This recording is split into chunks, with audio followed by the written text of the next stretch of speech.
감사하며 기도합니다. 아멘. 네, 감사합니다. 이번 시간은 이제 지난 시간에 좀 말씀을 복습하고 말씀을 전합니다. 지난 시간에 저희가 하나님의 언약과 예언에 대해서 공부를 했습니다. 언약이란 말로 약속하는 거예요. 말씀 언자, 약속 약자죠. 그래서 말로 약속하는 거. 하나님이 항상 말씀으로. 그래서 모든 성경은 하나님의 감동하심으로 된 것으로, 곧 이 성경이 하나님 말씀이다, 이렇게 성경이 우리에게 증언하고 있죠.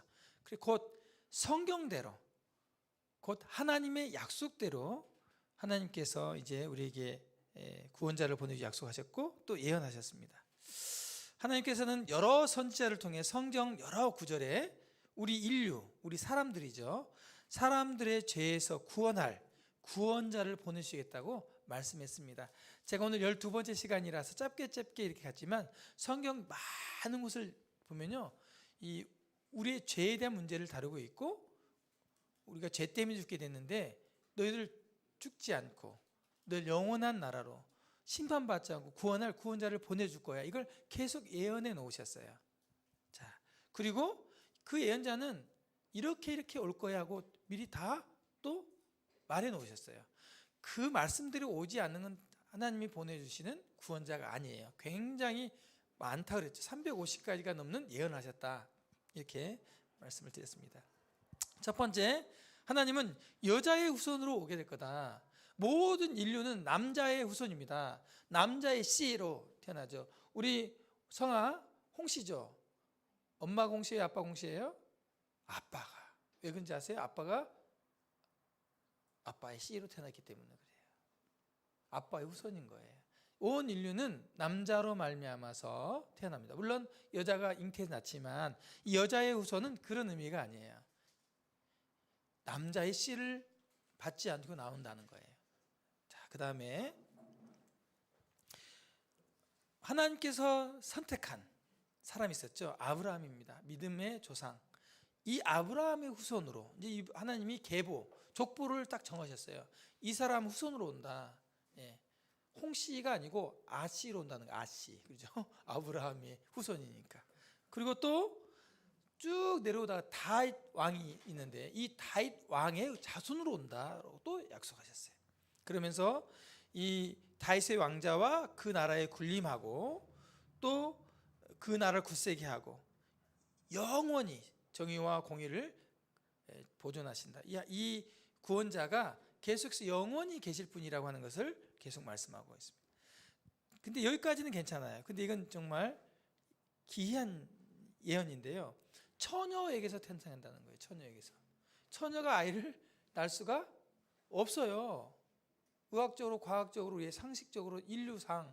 근데 반드시 처녀를 통해 난다는 거예요. 단순히 결혼하지 아니한 그냥 다른 남자에게서 그냥 씨를 받아서 여자 혼자 낳는 그런 게 아니고요. 남자를 전혀 모르는 처녀를 통해서 낳겠다고 약속하셨어요. 이걸 임마누엘이라고 이렇게 이름을 짓도록 하셨죠. 임마누엘이 뭡니까? 하나님이 우리와 함께 계시다, 이런 뜻이에요. 임마누엘. 하나님이 여기 함께 계시는 걸 임마누엘 이렇게 얘기하는 거죠. 실제로. 자, 그리고 그분이 어디서 태어날 거라고 그랬어요? 베들레헴, 장소. 전주시가 아닙니다. 이스라엘 수도가 예루살렘인데 예루살렘에서 한 10km 정도 떨어진 곳에 베들레헴이라는 동네가 있어요. 조그만 촌동네인데 지금은 아주 유명해졌죠. 이 구원자가 태어나서요. 네.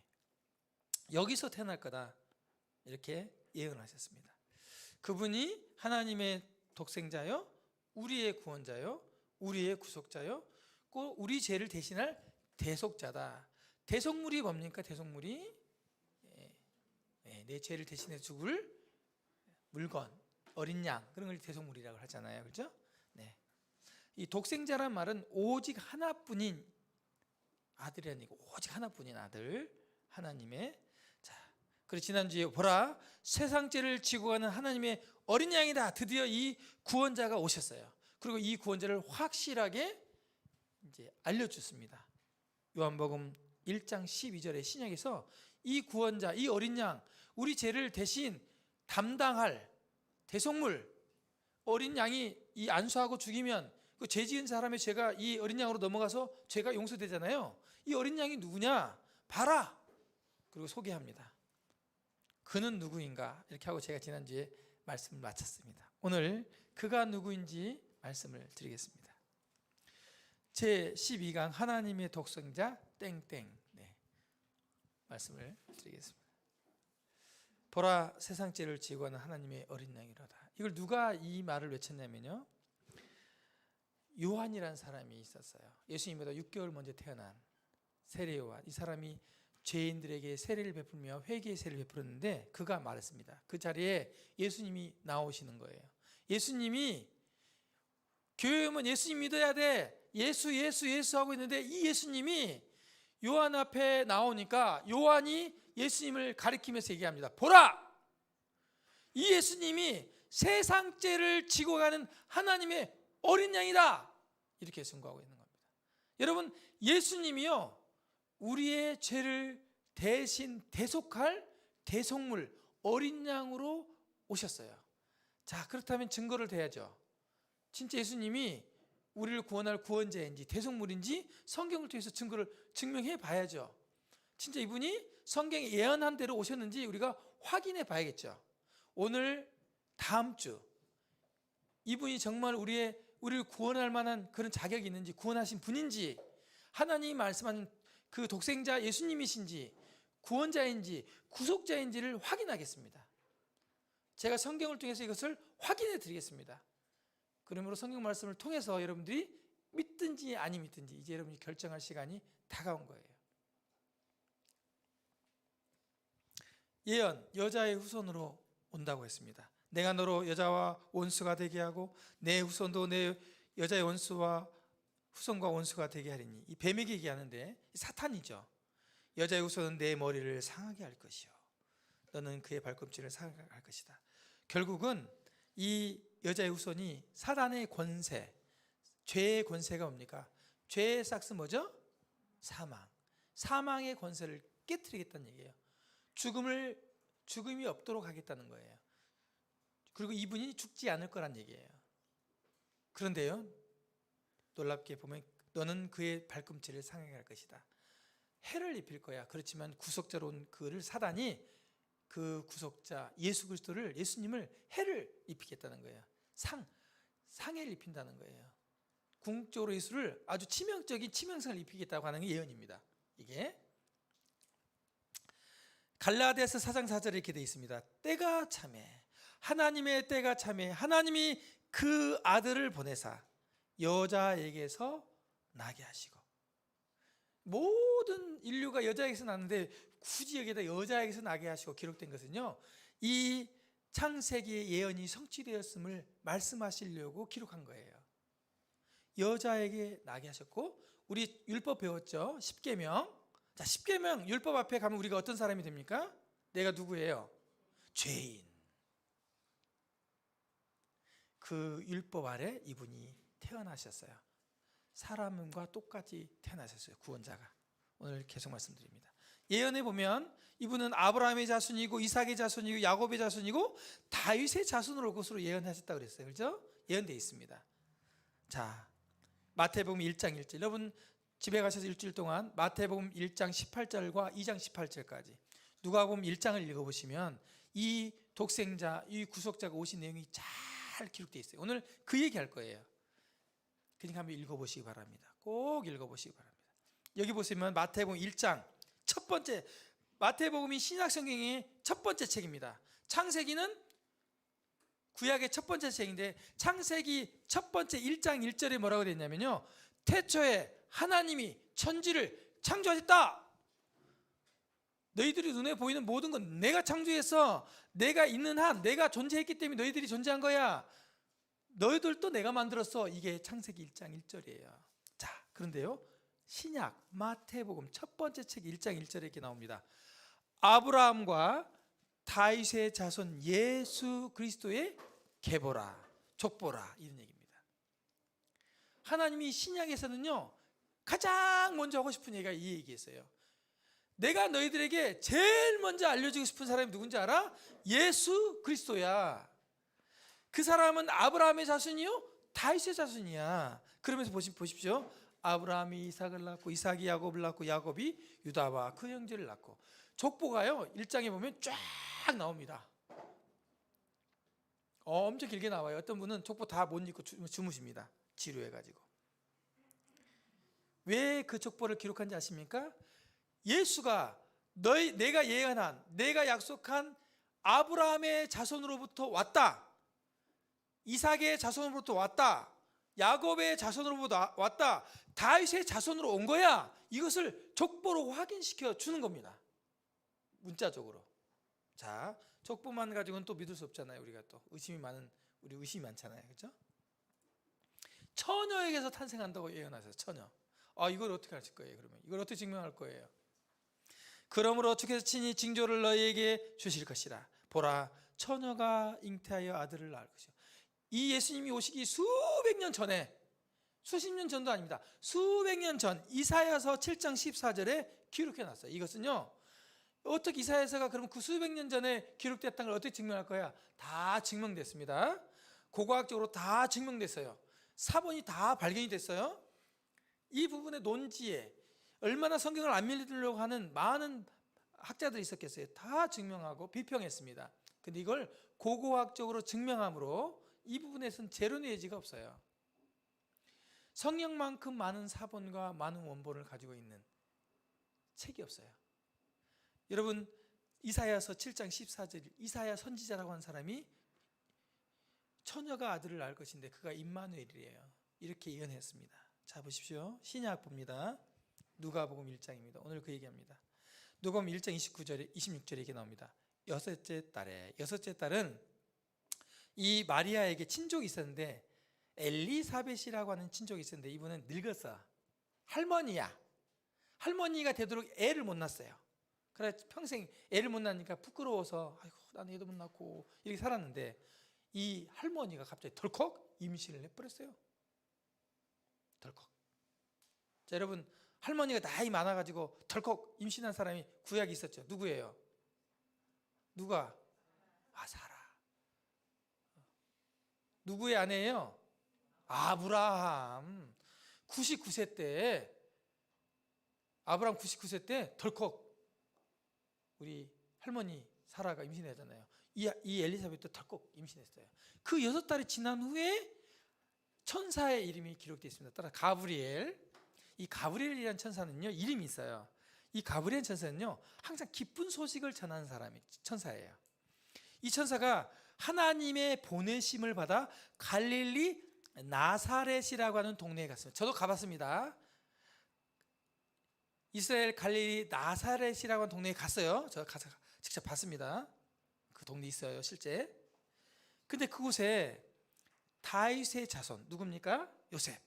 요셉과 약혼, 결혼하기로 하고 한 약혼자가 있는 이 약혼한 처녀가 있었어요. 결혼 아직 안 했어요. 아직 동거 안 했습니다. 신혼집을 살리지 않았어요.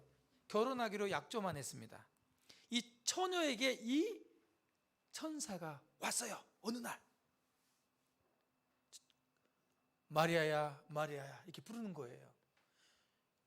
여러분, 천사가 나타나서 여러분을 부른다면 어떻겠어요? 너무 좋아요 이렇게 할 것 같아요? 처음 경험한 사람은 놀랬겠죠. 막 이 천사가 와가지고 축복하는 거예요, 마리아에게. 우리 이 누가복음 1장 26절 한번 보겠습니다. 성경 한번 찾아보시겠습니까? 찾아주세요. 여기 우리 선생님도 좀 찾아주시고 제가 읽겠습니다. 오늘 이 말씀을 좀 제가 읽고자 합니다.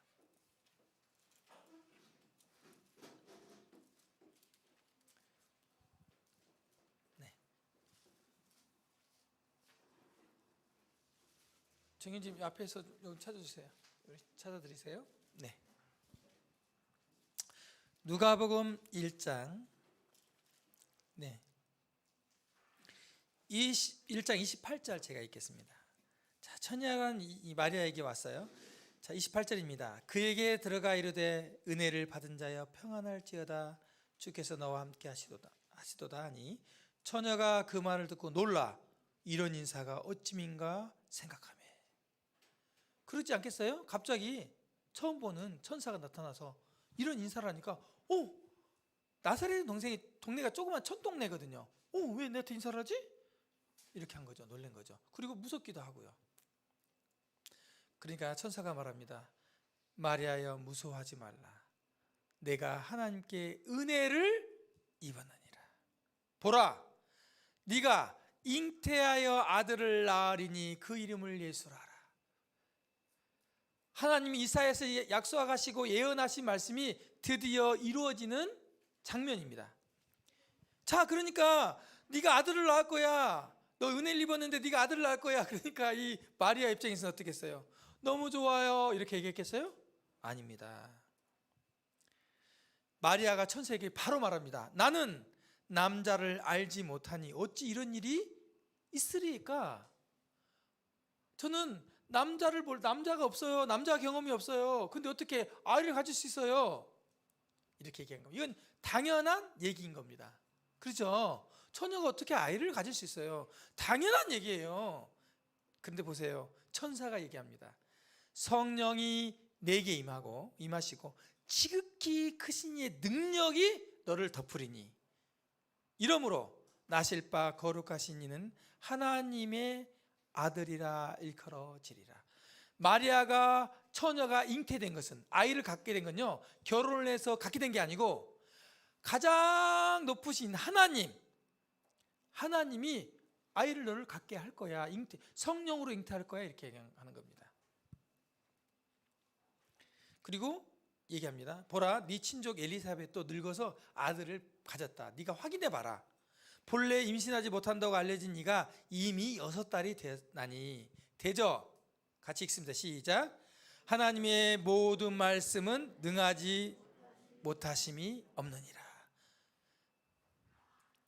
하나님은 불가능이 없다, 그런 얘기입니다. 보세요. 아브라함 99세 때 사라에게 나옵니다. 여호와께서 아브라함에게 이르시되 사라가 왜 웃으며 이르기를 내가 늙었거늘 어떻게 아들을 낳으려 하느냐. 여호와께 능하지 못한 일이 있겠느냐. 여러분, 하나님이 우주 만물을 창조하신, 아무것도 없는데 우주 만물을 창조하는 게 쉽겠습니까? 처녀에게 아이를 갖게 하는 게 쉽겠습니까? 여러분 생각할 때 수천억 개 있는 이 별들을, 우주, 이 큰 태양을 만드는 게 어렵겠습니까? 처녀의 아이를 갖게 하는 게 쉽겠습니까? 하나님에게는요, 둘 다 쉬워요. 더 어려운 것도 없고 더 쉬운 것도 없습니다. 하나님은요, 우주 만물을 말씀으로 창조하는 것도 전능하시기 때문에 하실 수 있고, 처녀에게서 아이를 갖게 하는 것도 하나님이 할 수 있어요. 그래서 그걸 얘기해 주는 거예요. 네가 임신하는 것은 사람의 노력으로 되는 게 아니고 지극히 높으신 하나님의 능력이 너를 덮는 거야. 너에게 임해서 너를 아이를 갖도록 하신 거야. 이렇게 한 겁니다. 이렇게 해서 처녀가 아이를 낳는 거예요. 이사야서의 그 예언만을 봤을 때 사람들이 이해할 수 없었어요. 어떻게 처녀가 아이를 낳난 말인가. 그런데 이 신약에서는요, 하나님의 능력이 성령으로 말미암아 이런 일이 일어나는 거죠. 누가복음 1장 37절 대저 하나님의 모든 말씀은 능하지 못하심이 없는 일. 이 말씀이 현대어로 말하면 이런 겁니다. 하나님께는 불가능한 일이 없다. 전지전능하신 이 하나님을 여러분 믿으시면 됩니다. 아브라함은 이 하나님을 믿고 의롭다 하심을 얻었어요. 그리고 천지를 지신 하나님이 처녀의 몸에서 아들이 태어나게 하신 일은 전혀 어려운 일이 아니다. 그리고 이 아들의 이름이 예수라고 이름을 알려줬어요. 예수. 마리아에게. 그 아이 이름은 예수야. 예수. 도대체 예수란, 우리 다 이제 이름이 뜻이 있는데 도대체 예수란 이름의 뜻이 뭘까? 그분은 하나님의 아들이라 일컬어질 것이다. 하나님의 아들. 자, 그러면서 마태복음 1장 18절을 이렇게 나옵니다. 예수 그리스도의 나심, 태어나심은 이러하니라. 예수님이 태어난 내용에 대해 쭉 이제 설명해 주고 계십니다. 마태복음 1장 18절에 이렇게 되어 있습니다. 그의 어머니 마리아가 요셉과 약혼하고 동거하기 전에 성령으로 잉태된 것이 나타나더니, 이미 이 요셉이 아내를 동거하려고 데려오기 전에 아이를 배버렸어요. 잉태했단 말입니다. 아이를 가져버렸어요. 자, 여러분, 내가 요셉이에요. 여러분이 요셉입니다. 그리고 이제 약혼한 여자가 마리아예요. 근데 이 여자를 데려오려다 보니까 오메나 애를 낳네. 같이 밥 먹으려니까 헛구역질하고 왜 그래? 그랬더니 실은요 천사가 와서 얘기한 지가 몇 달 됐는데 그 뒤로 배가 불러오고 애가 뵌 것 같아요. 이렇게 얘기한다고 칩시다. 여러분 어떻게 생각해요? 아이고 놀라운 일이네. 우리 결혼합시다. 이렇게 하겠어요? 요셉이 고민했어요. 내 약혼자 마리아가 애를 뵀는데 어떻게 하지? 고민했어요. 이 일을 생각할 때 꿈에 주의 사자가 현몽해서, 몽자는 꿈몽자를 말합니다. 꿈에 나타났어요. 누구냐면요 그 가브리엘 똑같은 천사가 나타났습니다. 그리고 뭐라고 하냐면 다윗의 자손 요셉아 네 아내 마리아 데려오기를 무서워하지 말라. 그에게 잉태된 자는 성령으로 된 것이다. 그가 부정하고 간음하고 그래서 아이를 가진 게 아니다. 성령으로 말미암아 잉태된 거다. 그러니까 두려워하지 말고 데려와라. 이 요셉은 굉장히 착한 사람이었어요. 성경에서 요셉은 의로운 사람이라 이렇게 말했다고 되어 있어요. 그래서 어떻게 했냐면 그 당시에는요 결혼하지 않은 여자가 임신을 하면요 유대인 풍습에 돌로 쳐 죽였어요. 이 여자를 공개석상에 끌고 와가지고 마을 어귀에 놓고 동네 사람들이 큰 돌을 들고 와서 돌로 쳐서 그 자리를 죽였어요. 지금도 그러는 나라들이 있긴 하죠. 죽였어요. 그러니까 이 마리아가 임신해서 내가 임신했다 이렇게 소문을 내면요 자기가 그동안 사랑했던 이 여자가 죽게 되니까 조용하게 파혼을 해야지 이렇게 생각하고 있었던 거예요. 결혼은 못 하겠고 파혼을 하려고 그랬는데 그때에 그 스트레스와 그 고민 가운데 있을 때에 천사가 나타나서 얘기한 겁니다. 성령으로 말미암아 잉태된 거다. 여러분에게 지금 얘기하는 건요 정말 놀라운 얘기를 하는 겁니다. 이 사실인데요 실제 있었던 일인데요 이런 스토리는요 인류 역사상에 있을 수 없는 거예요. 그리고 요셉에게 똑같이 얘기합니다. 아들을 낳을 거야. 딸이 아니야. 이름을 예수라라. 그리고 요셉에게 그 예수의 이름의 뜻을 알려줍니다. 그가 자기 백성을 그들의 죄에서 구원할 자이심이라. 이게 예수의 뜻이에요. 예수님이라는 이름의 뜻은요 죄에서 구원할 자, 구원자, 죄에서 우리를 구원할 자, 구속자 이런 뜻이에요. 예수님 그것은 구원자, 나를 구원하실 분 이렇게 외치는 거예요. 예수. 그리고 보십시오 뒤에 이 모든 일이 된 것은 여기까지 처녀가 갑자기 천사가 찾아와서 얘기하고 임신하게 되고 요셉이 다윗의 후손인 요셉이 또 꿈속에 천사가 나타나서 얘기해주고 이렇게 된 것은요 보세요 주가 누굽니까? 하나님입니다. 하나님께서 선지자로 하신 말씀을 어떻게 하려고요? 이루려고 예언해 놓은 거 다 이루어져 가려고 이렇게 하시는 거예요. 이제 하나님이 예언해 놓으시고 미리 약속하신 대로 계속 이루어져 갑니다. 오늘 메시지 다음 메시지 다 이루어져 가요. 여러분이 들으시고 믿으시면 됩니다. 자 베들레헴에서 탄생한다 했어요. 베들레헴에 이건 또 별개 문제예요. 좋아요. 하나님의 능력으로 처녀에게 임신을 하도록 했다 칩시다. 근데 베들레헴에서 태어난다고 그러는데 요셉과 마리아는 지금 나사렛이라고 하는 동네에 살고 있거든요. 그쪽으로 이사를 안 가지 않는 한 오늘날 같으면 산부인과에서 애를 낳을 텐데 산부인과가 베들레헴에 없는 한 거기서 애를 낳을 가능성이 없을 거 아니에요. 그렇죠? 이 사람들이 무슨 부자도 아니고 아버지가 목수였는데 천한 직업이었고 어려운 직업이었어요. 형편이 어려웠어요. 근데 이 사람이 이사를 갑자기 무슨 돈이 있어서 얻어가지고 베들레헴에 가서 얻을 것도 아니거니와 거기에 직장 있는 것도 아닌데 왜 가겠어요? 갈 이유가 없는 거예요. 그러면 예수님은 베들레헴에서 안 태어나고 베들레헴에서 안 태어나면 구속자다 아니다? 아니에요. 성경대로 예수님이 태어나고 성경대로 살지 않으면 하나라도 어기면 예수님은 구원자가 아닙니다. 전부 다 하나님이 하신 말씀대로 예수님이 태어나고 사시고 말씀하시고 하셔야 돼요. 예언대로 하셔야 돼요. 안 그러면 구원자가 아니에요. 자 이제 베들레헴에 가야 돼요. 미가서 예수님 오시기 전에 이 미가서라고 하는 예언서에 성경에 이렇게 기록해 놨습니다. 베들레헴 에브라다야 너는 유다 족속 중에 작을지라도 그 마을이 굉장히 작아요. 이스라엘을 다스릴 자가 내게서 내게로 나올 것이니라. 그의 근본은 상고의 영혼에 있느니라. 아주 상고가 오래, 그분은 오래 전부터 있었다, 영원 전부터 있었다고 하는 거예요. 이 얘기가 이 베들레헴에 태어날 이 이스라엘 왕 다스릴 자 그렇다, 이렇게 이제 얘기를 하고 있는 겁니다. 이 과정이 마태복음 2장 1절에 보면 헤롯 왕 때 예수께서 유대 베들레헴에서 나시매, 이렇게 성취가 됐어요. 실제로 예수님은 베들레헴에서 태어납니다. 근데 그 과정이 있어요. 예수님이 거기까지 걸어가가지고 태어났겠어요? 그러지 않습니다. 이 베들레헴에서 이 태어난 이걸 성취하시기 위해서 하나님이 하신 일을 보세요. 하나님이 어떻게 하신지 아십니까? 그때가 뭐냐면 마리아가 임신을 하고 요셉이 아내 이 마리아를 데리고 왔어요. 그리고 애 낳을 때까지 동침을 하지 않았어요. 임신하고 이 천사의 말을 들었으니 동침하겠어요? 아이 낳을 때까지 안 했죠. 그렇게 기록돼 있어요. 근데 그냥 나사렛 동네에 살고 있는 거예요, 이 두 사람이. 근데 배는 점점 불러와요. 애는 곧 나게 나오고 생겼어요. 이제 곧 산딸이 되어갔는데 계속 나사렛에 살고 있어요. 그러면요, 나사렛에서 날 가능성이 높을까요? 베들레헴에서 날 가능성이 높을까요? 나사렛은 낳는 거죠. 배가 이렇게 나오는데 어딜 가요? 자동차가 있는 것도 아니고 비행기 타고 가는 것도 아니고 10km가 넘는 것을 키껏해야 만삭이 못 걸어가니까 나귀 있죠, 당나귀나 이런 거 타고 가는데 꿈떡꿈떡 얼마나 배가 아프겠어요. 그렇게 가야 돼. 일부러 가진 않아, 힘드니까. 근데요, 그때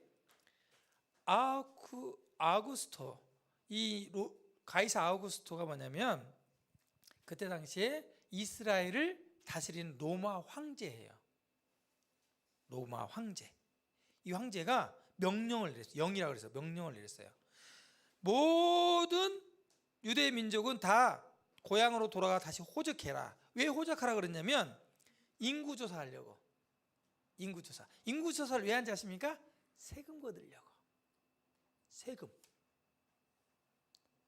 세금 거두려고 인구조사를 대대적으로 해요. 역사상으로 실제 성경 말고요, 아주 저명한 역사자가 기록한 게 보면은 이 로마의 황제들이 여러 번 이 세금을 걷기 위해서 호적하러 인구조사했던 기록이 있습니다. 어쨌든 호적을 하라고 다 가라는 거예요. 본적, 여러분 본적 알죠? 본적이 어디세요? 본적. 우리 이두선 본적이 어디세요? 전북, 완주. 완주 어디세요? 고산으로 가야 돼요. 본적 떼우라 그러면 다 본적, 자기 고향으로 가는 거죠. 본적. 그거예요. 본적. 호적하러 가는 거예요. 그러니까 요셉이 다윗의 동네인 이 베들레헴, 여기가 고향이에요. 본적이라. 그러니까 요셉이 그가 호적으로 가는 거예요. 이제 호적 등기하려고.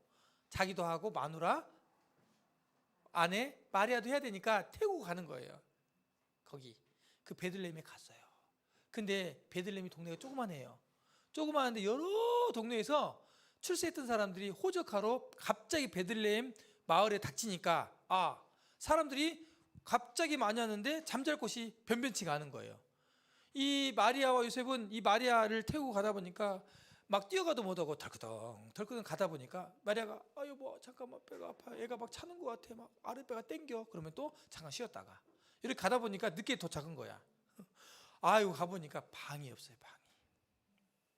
여관이 보면은 여관이 없었다 이렇게 나오면 성경에 방이 없어요.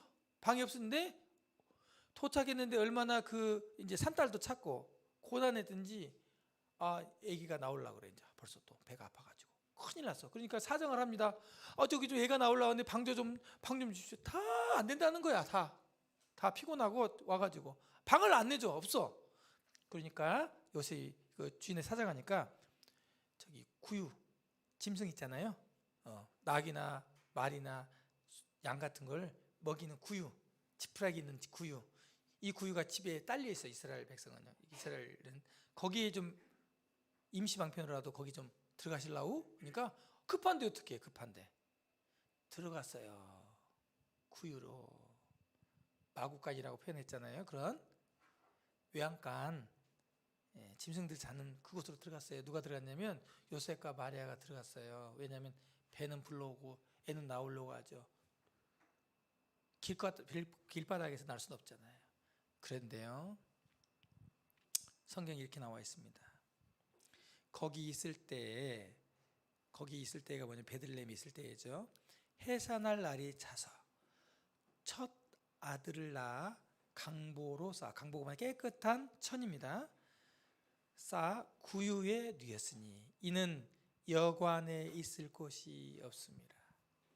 여러분, 하나님의 아들이요, 우리를 구원할 구속자요, 그 이름은 영혼의 상고에 하나님의 아들이 이 땅에 오셨는데요, 약속대로 오셨는데요, 그리고 베들레헴에 태어나셨는데 어떻게 오신지 아십니까? 구유에서 태어나셨어요. 마구간에서 태어나셨어요. 짐승이나 태어나는 곳에서 태어나셨어요. 가장 높으신 분이요, 사람 대접 받지 못한 곳에서 태어났습니다. 슬픈 일이 아니고 이것은 하나님의 계획이고 하나님이 얼마나 우리를 사랑하신지 나타낸 징표입니다. 세상에 아무리 죄인이고 아무리 비천하고 아무리 낮아도 우리 하나님, 우리 예수님은요, 다 그분들을 사랑하실 뿐만 아니라 그분을 다 구원하실 수 있어요. 우리 예수님이 가장 미치는 데까지 낮아지셨어요. 제가 한국에서 여러 경험했죠. 마곡간에서 태어났던 사람은 못 봤어요. 그래도 물론 배에서 태어나기도, 사속에 태어나기도 하고 그런 분도 계시지만 어쨌든 이 예수님이 이렇게 극적으로 베들레헴 이 외양간에서 태어나서 이렇게 소가 먹는 구유 거기에 고운 이렇게 이제 집을 깔고 이렇게 아기를 거기에 눕혀놨겠죠. 네, 이렇게 했다고 성경에 기록해 놨습니다. 근데 그날 저녁에요, 이스라엘은 목자들, 양을 쳐서 목사하는데 목자들이 밤에 양을 지키고 있었습니다. 근데 그 양떼를 지키는 목자들에게 천사들이 나타났어요. 천사들이 나타나서 막 노래를 부르고 막 하늘이 환해지면서 막, 그러니까 이 목자들이 처음에는 무서운 거예요. 막 뭔 일이래 이게, 무섭고 막 이 천사들이 와가지고 무서워하지 말라고 막 얘기합니다. 절대 무서워하지 말라. 그러면서 뭐라 하면, 내가 온 백성에게 미칠 큰 기쁨의 좋은 소식을, 큰 기쁨의 좋은 소식을 너희에게 전한다. 오늘 다윗의 동네에 너희를 위하여 구주가 나셨으니 곧 그리스도 주시니라. 다윗의 동네 베들레헴에 가봐. 거기에 구주가 나서, 증거가 뭔지 알아? 그거 가면 구유에 아이가 이렇게 강보에 쌓여 있을 텐데 그게 증표야. 그 표적이야. 가봐. 그날 저녁에 태어난 아이는 그 아이뿐일걸? 그리고 그 외양간에 누워 있는 아이가 그 아이야 하고 알려줬어요. 이 목자들이 가서 실제 확인하죠. 여러분 보세요. 예수님 구원자가 태어났는데 돈 많고 빽 있고 잘 살고 잘 배우고 성경 말씀 잘 아는 사람들에게 예수님이 태어난 것이 알려진 게 아니고 들판에서 양을 기르는 목자들, 글도 모르는 무식한 목자들에게 이 소식이 전해진 겁니다. 여러분, 겸손하시기만 하면 하나님의 이 구원은요, 겸손하시기만 하면 내가 가진 것이 아무것도 없어도 우리 주 예수 그리스도 구주 되심에 대해서 다 믿고 다 들을 수 있습니다. 구주가 뭡니까? 구주가 네이버 사전 찾아보니까 쳐보시면 나옵니다. 인류를 죄악과 파멸 상태에서 구원하는 하나님을 이르는 말이다. 구주. 우리의 죄악과 죄 가운데 심판받아야 할 그런 상태에서 구원하는 하나님, 이걸 구주라고 합니다. 기쁘다 구주 오셨네. 들어보셨죠? 예, 내가 듣기 싫어도 12월 달에 가면은 망빵 틀어냅니다. 그 구주가 누군지 아십니까? 이겁니다.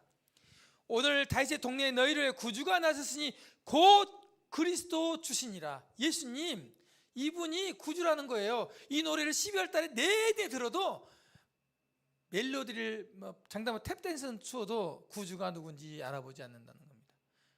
구주 오셨다는 거 왜 기뻐해요? 왜?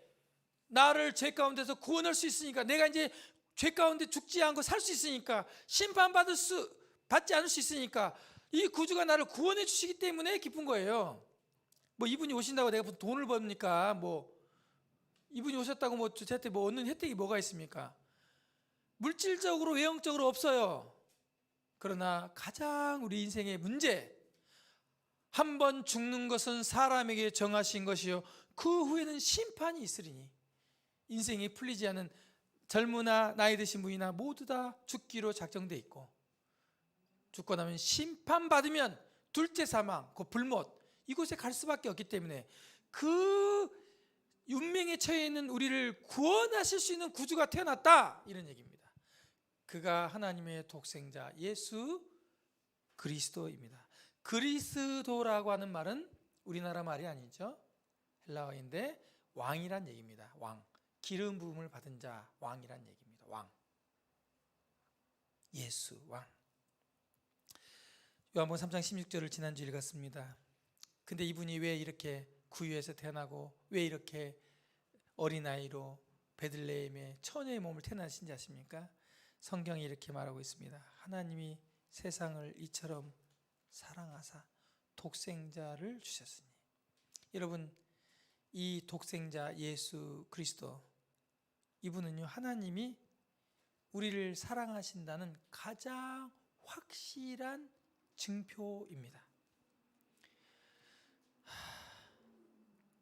저는 자녀를 낳은 아버지입니다.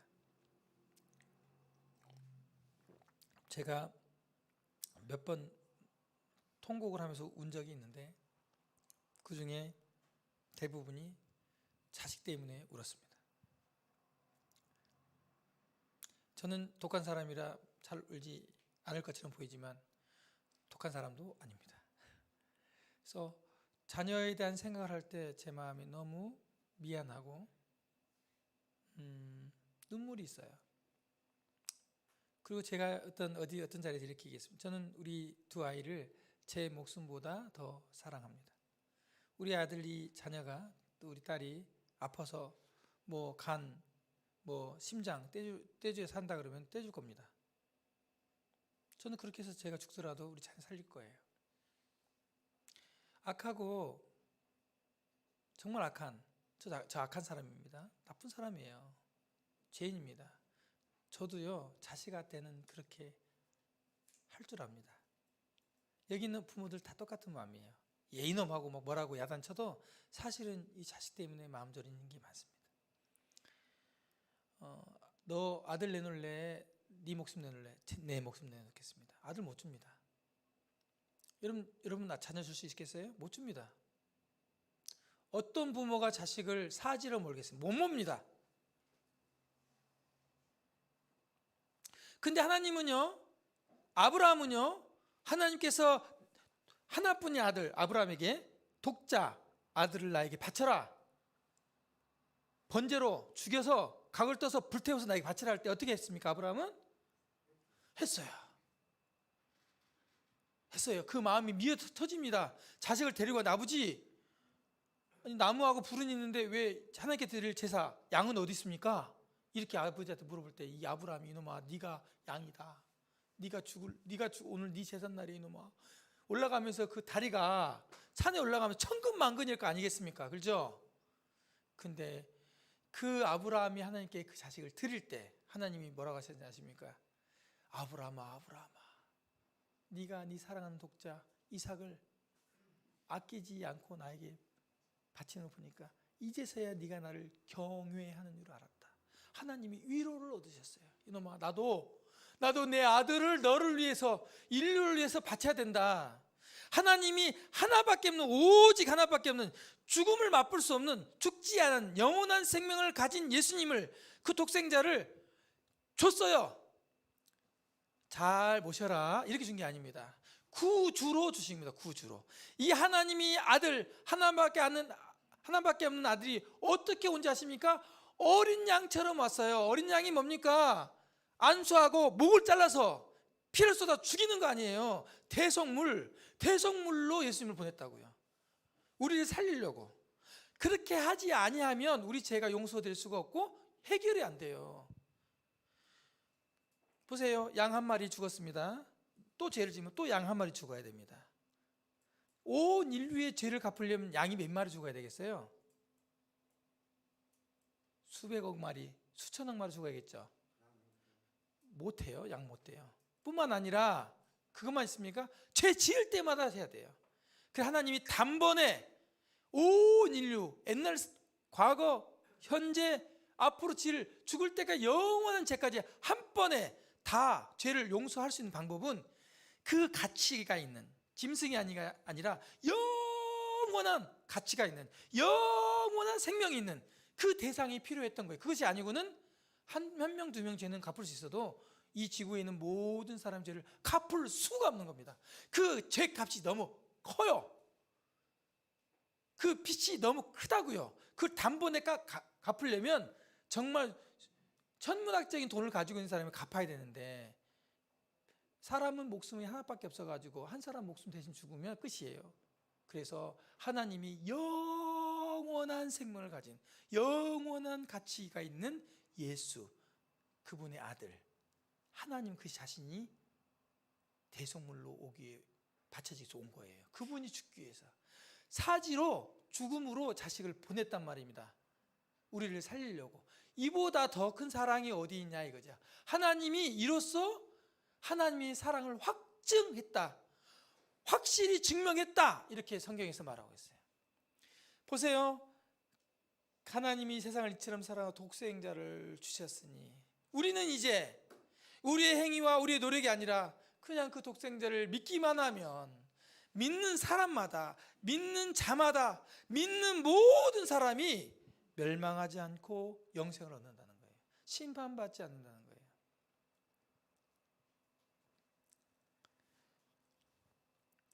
이해가 되지 않더라도 들어주세요. 여러분, 이번 주 다음 주에 더 확실하게 제가 더 말씀드리겠습니다. 그리고 이 아들을 세상에 이렇게 보내신 것은 우리 세상을 심판하려고 한 것이 아니고 그 예수님으로 말미암아 어떻게 한다고요? 세상이 구원을 받게 하려고 보내셨다는 거예요. 그래서 이렇게 말합니다. 그를 믿는 자는 심판을 받지 않는데요. 근데 믿지 않은 자는요, 믿지 아니하는 자는 하나님의 독생자의 이름 예수 그리스도, 이 이름을 믿지 아니함으로 심판을 받은 거나 진배 없다, 이런 얘기입니다. 예수님의 이름을 왜 믿어야 되냐? 예수님이 누구길래? 예수님이 죄에서 구원할 구원자라 말했는데 도대체 그분이 누구야? 그걸 제가 증명하고 증거하는 겁니다. 예수님이 누굴까요? 도대체 예수님을 믿는다는 게 뭘 믿는다는 겁니까? 내가 어떻게 해야 예수를 믿는 거예요? 어떻게 구원받는 거예요? 이걸 여러분에게 증명하기 위해서, 증거하기 위해서 제가 말씀을 전하는 겁니다.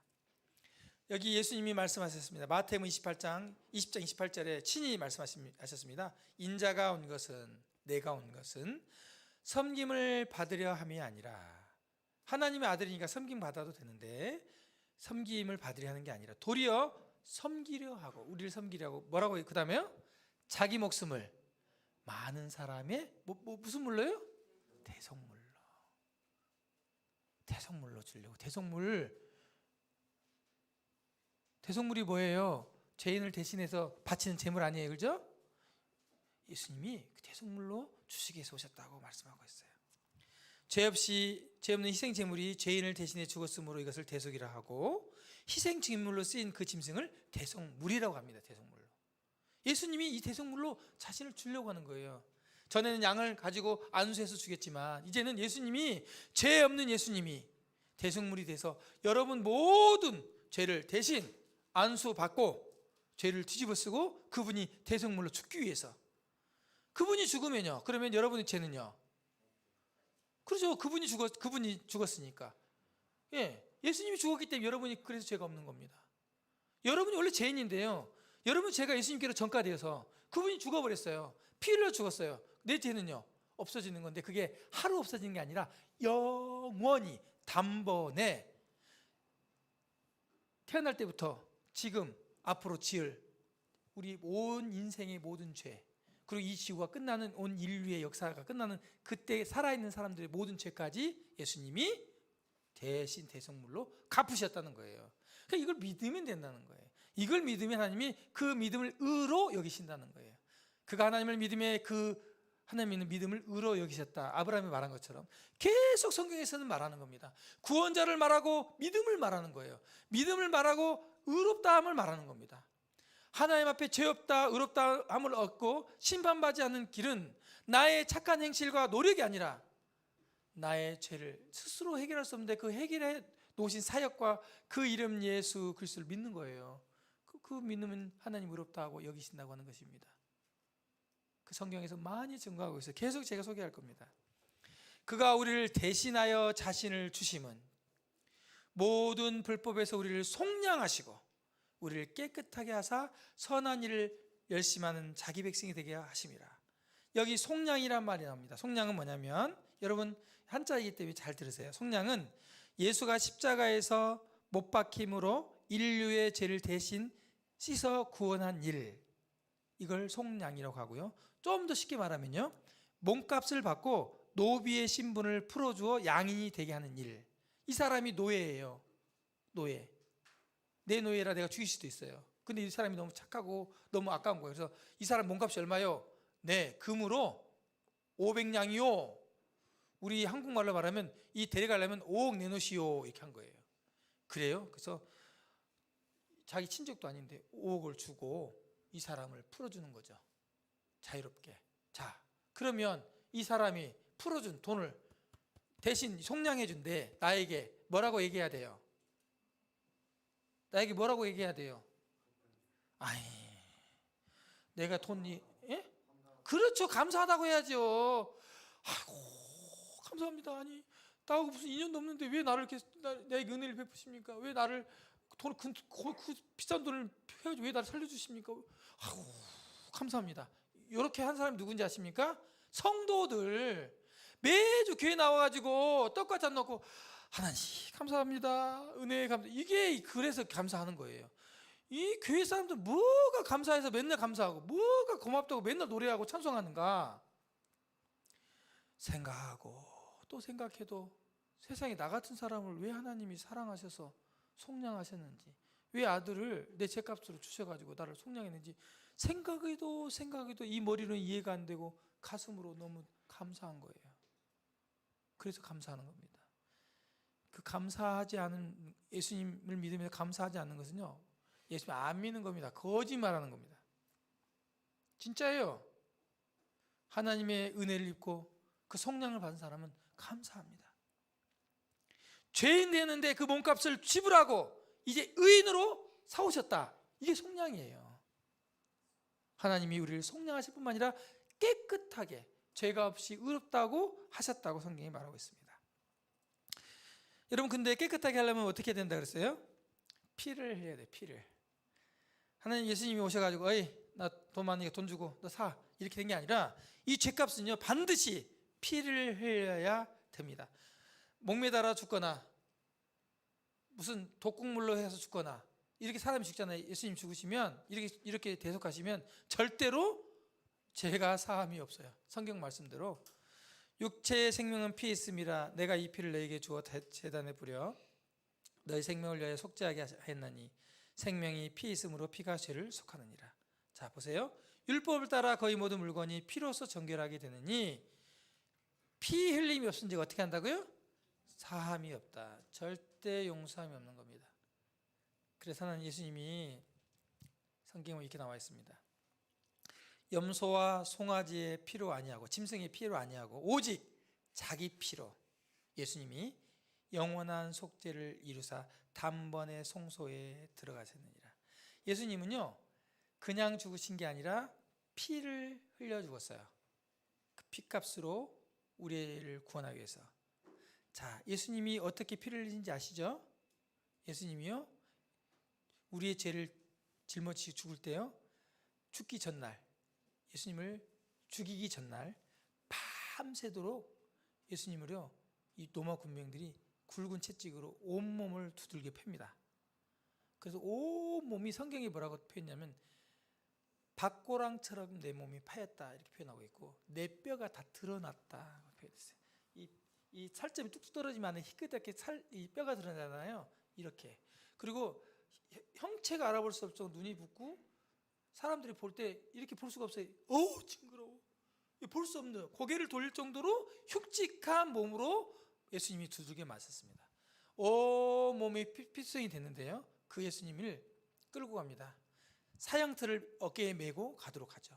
지쳐서 쓰러지면 또 때리고 또 때리고, 도저히 못 짚고 가니까 다른 사람을 시켜서 대신 짊어지게 하고 갈보리라고 하는 골고다까지 끌고 갑니다. 그리고요, 거기서 목을 베어 죽이는 게 아니고요, 십자가의 양손과 발에 굵은 못을 박습니다. 대못을. 이게 박아놓으면요, 사람이, 건강한 사람은 이틀도 살아요. 그 매달려가지고. 옛날에 그래. 그리고 나서 예수님이 거기에서 죽으세요. 예수님이 죽으세요. 그냥 죽는 게 아니에요. 힘없어 죽는 게 아니에요. 내가 12령, 12군단도 더 되는 천사들을 데려와서 읽어야 여기 있는 모든 로마군, 모든 나를 배제한 사람 다 쓸어버릴 힘이 내게 없을 줄 아냐. 있다. 예수님 말 한마디면, 성경에는요, 시리아군, 이스라엘 쳐들어온 군인이 하룻밤에 수십만 명을 한꺼번에 다 죽여버린 역사들이 실제 많이 있습니다. 예수님이 내가 그런 힘이 없는 줄 알아? 예수님은요, 다 힘이 있으셨어요. 하나님의 아들이시거든요. 그런데요, 예수님은 대속물로 오셨기 때문에 도살장으로 끌려가는 어린 양처럼 아무 힘이 없는 짐승처럼 질질질질 끌려가셨어요. 누구 때문에요? 우리 죄를 대신 담당하시기 때문에 그렇게 하신 거예요. 십자가에 못 박아놓고 뭐 한지 아십니까? 옷을 홀라당 다 벗겼어요. 팬티까지. 그 낄낄거리면서 사람들이 이 옷을 누가 제비 뽑아서 가져갈까? 서로 예수님 고통 가운데 있는데, 자기 죄를 대신해 죽고 있는데 그렇게 했어요. 그 심지어는 성경을 믿는다고 하는 사람들이 와서 그랬습니다. 네가 하나님의 아들이야? 네가 구원자야? 그러면 네가 하나님의 아들이라면 뛰어내려와봐. 십자가에서 내려와봐. 지금 내려와봐. 믿을게. 예수님은 십자가에서 내려오시는 힘이 있으셨어요. 그걸 증명해내십니다. 성경에서. 실제로 예수님이. 그런데 예수님이 절대로 뛰어내리지 않고 죽으십니다. 주님이 십자가 위에서 이렇게 말합니다. 아버지 하나님, 저들을 용서해 주세요. 저 사람들은 자기들이 하는 것, 지금 하고 있는 행동이 뭘 하고 있는지를 모르고 있습니다. 그러니까 불쌍하니까 용서해 주세요. 이렇게 기도합니다. 그리고 이 하나님의 아들이 이렇게 말합니다. 내가 목마르다. 혀가 이 천정에 달라붙어요. 시편 22편에 예언해 놨습니다. 예수님이 어떻게 죽는지. 예수님이 숨소리 하나하나, 십자가에 죽으면서 외친 말 한마디 한마디를 다 예언해 놨어요. 그대로 예수님이 하십니다. 나의 하나님, 나의 하나님, 내가 어찌하여 나를 버리셨나이까. 내가 목마르다 하시고, 예수님이 이제 너희들의 모든 죄값을 내가 다 갚았다. 다 이뤘다. 죄값을 다 치렀다. 이렇게 하시고 죽으세요. 죽으신다고요. 하늘이 컴컴해지고 지진이 일어나고 바위가 터지고, 그때 죽었던 무덤이 열리면서 죽었던 사람이 다시 살아나는 기적들도 일어났어요. 예수님이 죽었을 때. 그리고 이 컴컴한 하늘이 수시간 동안 사람이 앞을 가늠할 수 없을 정도로 온 천지가 컴컴해졌어요. 그 광경을 본 로마군 한 명이 이 사람은 정말 의인이었구나 이렇게 얘기합니다. 정말 그가, 이 사람은 정말 하나님의 아들이구나, 이걸 고백하는 것이 성경에 기록되어 나와 있어요. 여러분, 예수님은요, 이렇게 여러분의 죄를 위해서 죽기 위해서 대속물로 오셨어요. 이걸 다 알고는 하나님 아버지가 이 아들을 보낼 때 얼마나 마음이 힘드셨겠어요. 다 아는데. 그래서 하나님이 세상을 이처럼 사랑하셨다고 얘기하는 거예요. 보세요. 짐승 한 마리가 죽어서 피 흘리면 날 깨끗하게 한다 그랬잖아요. 짐승도 사람을 그렇게 깨끗게 하는데, 여기 보세요. 하물며 영원하신 성령으로 말미암아 흠없는 자기를 하나님께 드린 그리스도의 피가 어찌 너희 양심을 죽은 행실에서 깨끗하게 하고 살아계신 하나님을 섬기게 하지 못하겠느냐. 할 수 있다. 베드로전서 3장 18절에 그리스도께서 단번에 죄를 내어 죽으사 의인으로서 불의한 자를 대신하셨으니. 그리스도께서 여러분 단번에 죄를 위해서 우리 의인된 주님께서 우리를 위해서 죽었습니다. 이사야서 53장에 보십시오. 그가 찔림은 누구의 허물 때문이에요? 누구의 허물 때문이에요? 성현이의 허물 때문이에요. 이 우리가 자기 이름을 넣어보세요. 성아의 허물 때문이죠. 예수님이 상함은요, 나의 죄악 때문인 겁니다. 나의 죄악 때문이요. 그가 힘이 없고 그가 죄인이라서 아닙니다. 이사야에서는 이렇게 예언해 놨어요. 그가 채찍에 맞음으로 우리가 나았고요, 하나님 여호와가 하나님이신데 하나님 아버지께서는 우리 모두의 죄악을 누구에게 담당시켰다고요? 보세요. 누구에게 담당시켰어요? 그에게 담당시켰어요. 그가 누굽니까? 예수 그리스도, 하나님의 독생자 예수, 그분께 담당시켰어요. 그분이 담당하시고 죽은 거예요. 그래서 우리가 그를 구주라 말하고 그분을 우리가 믿고 구원자로 믿는 것입니다. 하나님의 독생자 예수, 그가 바로 하나님의 독생자 예수입니다. 찬송가 79장 보시면 3절에 이렇게 나와 있습니다. 주 하나님 독생자 아낌없이 우리를 위해 보내주셨네. 십자가에 피 흘려 죽으신 주, 내 모든 죄를 어떻게 했다고요? 대속했다. 대속물이 있었다. 대신 속해주셨다. 갚아주셨다. 내 모든 죄를 피 흘려서 다 대신 갚아주셨다. 이렇게 노래하고 있는 거예요. 찬송에서도 이렇게 성경에 나온 그대로를 찬양하고 있는 겁니다. 여러분, 이 찬송을 여러분이 정말 마음에서 기쁘게 부르게 될 날을 제가 고대합니다. 이분이 곧 하나님의 독생자 예수님이십니다. 다 같이 읽겠습니다. 시작. 하나님이 세상을 이처럼 사랑하사 독생자를 주셨으니 이는 그를 믿는 자마다 멸망하지 않고 영생을 얻게 하려 하심이라. 여러분, 하나님의 독생자, 대속물, 대속자, 구세주, 그분을 믿으세요. 그분이 하나님의 아들이심을 믿으시고 그분이 나의 죄를 대신 대속해 주신 걸 믿으세요. 그러면 구원받아요. 그게 예수님 믿는 거고, 그게 하나님 믿는 거고, 그게 천국 가는 거예요. 아, 나의 죄를 예수님이 다 담당하셨구나. 나의 과거, 현재, 미래의 모든 죄를 다 영원히 다 갚으셨구나. 그래서 성경에서 앞으로 하나님이 체크할 죄는 하나님 예수님을 믿지 않는 죄로 말미암아 사람들이 지옥 가는 거예요. 인류의 모든 죄는 예수님이 다 대속해 놓으셨습니다. 기도하겠습니다. 하나님, 이 시간 하나님의 이 세상을 사랑하사 주신 하나님의 아들 독생자 예수님을 소개하였습니다.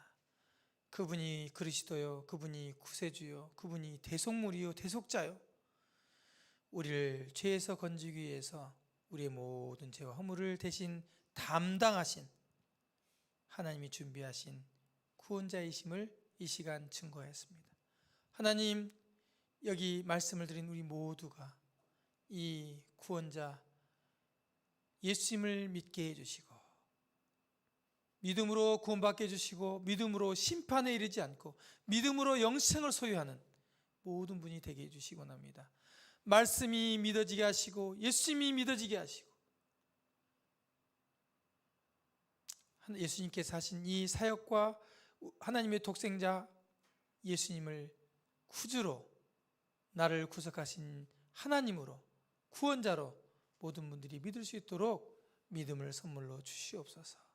아버지 하나님, 저희들 심판받기로 작정되어 있는데 이처럼 구원자를 보내주셔서 죄 가운데서 구원받을 길을 열어주신 것을 감사합니다. 오늘 들은 말씀이 확신 있게 우리 모두에게 깨달아지고 믿어지게 해 주옵소서. 다음 주에도 하나님 말씀을 통해 우리 예수님 구원자 이 복음을 분명히 우리가 들을 수 있도록 인도해 주옵소서. 주 예수님의 이름으로 감사하며 기도합니다. 아멘.